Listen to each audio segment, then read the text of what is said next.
Hai, apa kabar?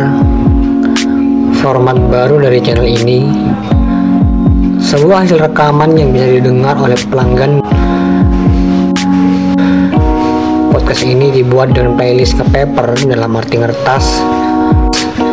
Di dalam kertas ada tulisan, sementara menulis adalah aktivitas mengungkapkan gagasan melalui media. Seringkali timbul pertanyaan, hasil penelitian mengenai diri, arti alam, dan tujuan hidup dengan menggunakan pikiran serta dibantu rasa dan keyakinan di dalam diri tersebut sebagai sesuatu kesatuan baik dalam memengaruhi atau membantu orang lain. Filsafat digunakan sebagai pedoman dalam memberikan makna hidup. Seorang pembalap menyiapkan serta latihan supaya bisa meraih yang diinginkan dan hasil yang maksimal. Seorang atlet membiasakan latihan dan melakukan peregangan setiap hari, bertujuan mencegah terjadinya rasa sakit, membuat otot menjadi fleksibel. Dari olahraga bisa mengetahui bentuk latihan fisik yang perlu dilatih. Sama halnya dan tidak kalah penting dari fisik, yaitu mental, merupakan hal yang perlu dan butuh dilatih juga agar tidak mudah knock out gitu, supaya memiliki saraf yang sehat dan baik, yang bisa dibilang tidak mudah kesambar galau begitu ya.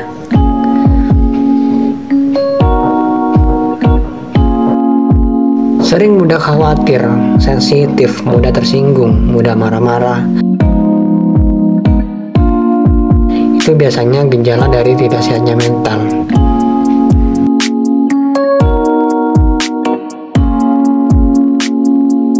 Stoicisme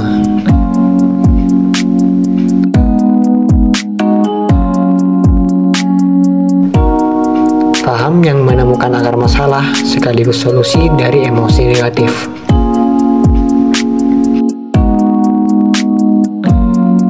Filsafat Yunani Romawi kuno yang pembahasannya praktis dan relevan dengan generasi saat ini. Kira-kira 300 tahun sebelum Masehi, Zeno belajar sekaligus mengajar filosofinya di tempat teras berpilar yang dalam bahasa Yunani disebut Stoa. Filosofi teras terjemahan langsung dari Stoa. Filsafat Stoa ini bisa diterapkan dalam sehari-hari. Yang dikatakan oleh penulis, yaitu Henry Manampiring, jika terjebak dalam kemacetan, merasa stres, dan mengganggu segala aktivitas, paham ini bisa berfokus pada mengajarkan kebajikan. Sebagai filosofi, ia terbuka untuk diperdebatkan dan juga diadaptasikan untuk kebutuhan masing-masing.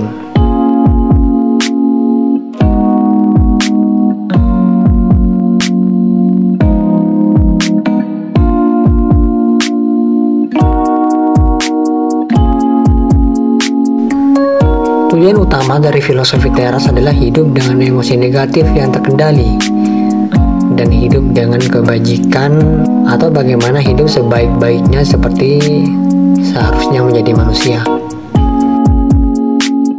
Ada beberapa poin yang menurut saya penting dan relate dengan kehidupan sehari-hari.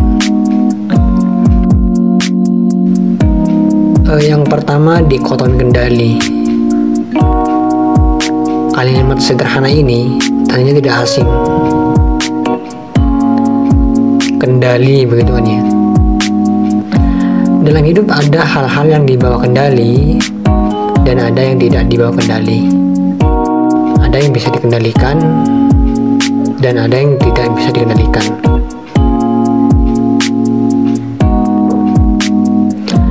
Seperti contoh tindakan orang lain, opini orang lain, kesehatan, seperti popularitas, kemenangan, itu tidak bisa dikendalikan.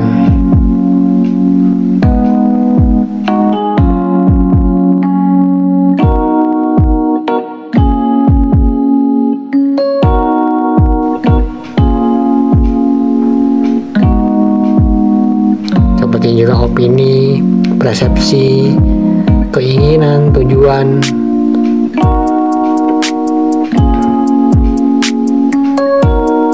Segala sesuatu yang merupakan pikiran dan tindakan kita sendiri, seperti itu adalah di bawah kendali kita.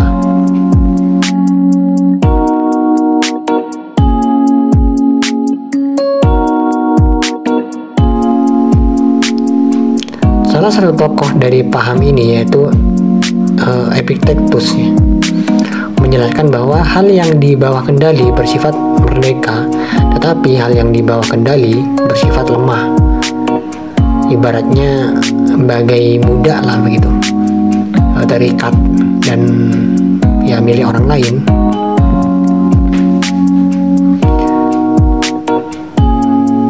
Dan di sini jika menganggap hal yang bagai budak sebagai bebas dan yang merupakan milik orang lain sebagai milik sendiri, maka akan selalu salah menyalahkan atau siap-siap ya kecewa. Paham ini sering disandingkan dengan pasrah pada nasib, padahal nggak sama gitu ya. Dikotomi kendali tidak sama dengan pasrah kepada nasib.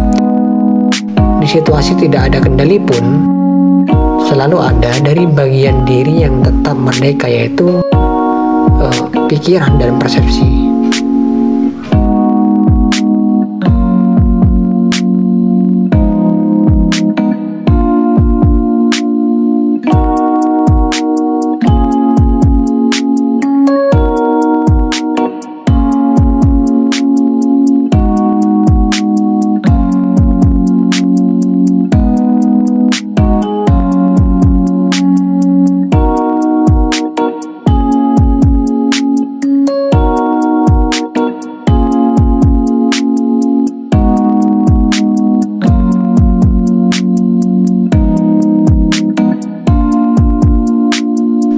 Yang kedua, mengendalikan interpretasi dan persepsi. Kadang sering begitu ya, disusahkan bukan hal atau persepsi tetapi penilaian begitu. Penilaian opini akan hal atau peristiwa yang belum terjadi begitu. Jika merasa susah karena hal di luar kendali, yaitu eksternal, maka kadang perasaan susah itu tidak datang dari hal dari luar atau dari eksternal tersebut, tetapi oleh ya pikiran atau persepsi kita sendiri.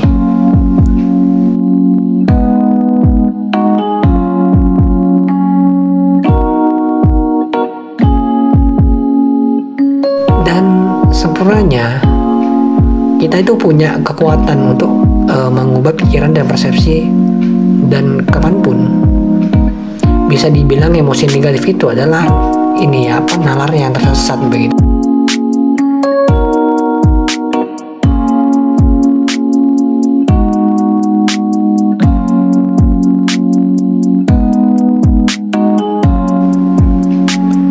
Contoh halnya seperti Zeno yang terdampar menjadi orang asing yang lontang-lantung di kota yang bukan rumahnya saat menyeberangi laut karena panik, lalu kemudian berpikir negatif, misalnya gimana kalau tidak bisa menepi, lalu kemudian bagaimana kalau ombak pantainya semakin besar sehingga tidak bisa untuk selamat begitu. Mungkin si Om Zeno ini tidak akan bisa bertemu dengan guru-gurunya saat dia belajar filsafat.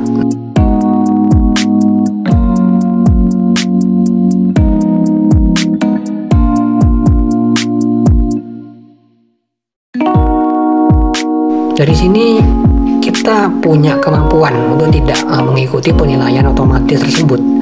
Kita mampu menganalisis peristiwa secara rasional, khususnya untuk memisahkan antara faktor objektif atau dengan opini objektif.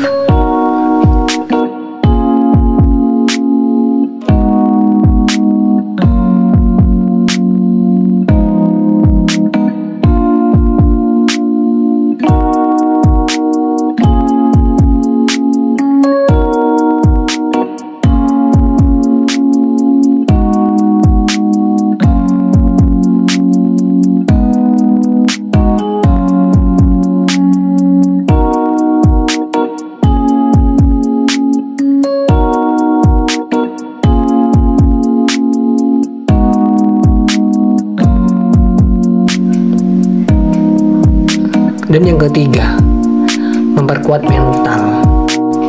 Kekhawatiran, kecemasan kita lebih banyak yang akhirnya tidak terjadi. Benar nggak? Dari awal-awal kita biasanya cemas begitu ya,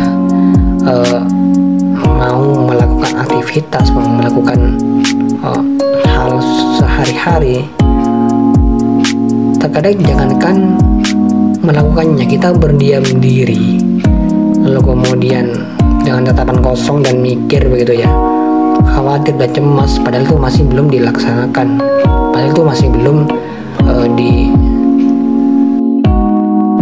dijalani begitu. Itu malah menyiksa pikiran kita sendiri.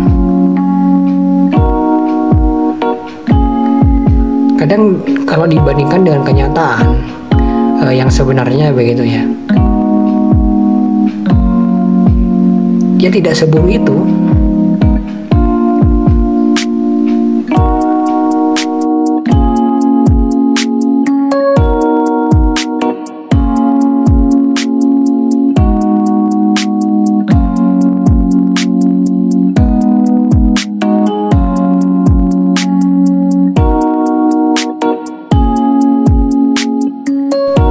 Dan juga kadang kita membesar-besarkan begitu, membesar-besarkan masa kini yang akan terjadi dan hal yang baru akan terjadi.